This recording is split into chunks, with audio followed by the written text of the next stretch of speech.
आता कैलास अडगावकर ज्वेलर्स सोबत सोनं घेणं झालं आणखीन सोपं.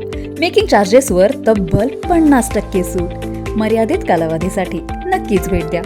कैलास अडगावकर ज्वेलर्स, दत्त मंदिर बस स्टॉप, नाशिक रोड. हरिनामाचा जयघोष, टाळ मृदुंगाचा गजर आणि हजारो भाविकांच्या उपस्थितीत श्री क्षेत्र त्र्यंबकेश्वर येथे वारकरी पंथाचे आद्य प्रवर्तक श्री संत निवृत्तीनाथ महाराजांच्या संजीवन समाधी आणि गर्भगृहातील अन्य देवतांच्या मूर्तींना सुगंधी चंदनाची उटी लावण्यात आली. यावेळी हजारो वारकरी भक्ती रसात तल्लीन झाले.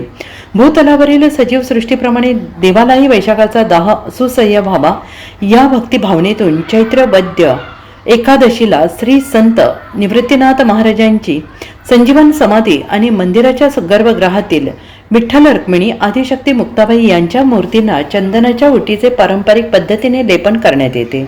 सुमारे 150 वर्षापूर्वी एका वारकरी महिलेने ही परंपरा सुरू केली. ती आजपर्यंत अखंडीपणे सुरू आहे आणि या निमित्ताने सालाबादप्रमाणे अखंड हरिनाम सप्ताहाचे आयोजन करण्यात आले होते. त्या अंतर्गत गेले 7 दिवस शेकडो महिलांनी ओवी अभंग गात दगडाच्या सहाणीवर चंदन घासून उटी तयार केली.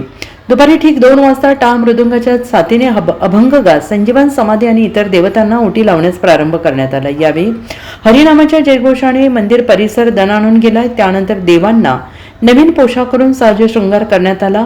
फळांचा नैवेद्य अर्पण करून नाथांची आरती करण्यात आली. नाथांच्या दर्शनासाठी भाविकांच्या लांबच लांब रांगा लागल्या होत्या.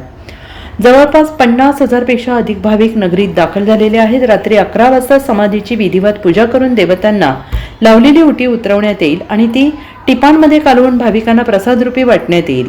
भाविक ती उटी घेऊन आपल्या कृतार्थ मनाने घरी परततील. या वारीसाठी शेकडो दिंड्या त्र्यंबकमध्ये दाखल झाल्या असून ठिकठिकाणाहून कीर्तनाचे सूर कानावर पडत आहेत. पोलीस निरीक्षक महेश कुलकर्णी आणि त्यांच्या सहकार्याने चोख बंदोबस्त ठेवला होता.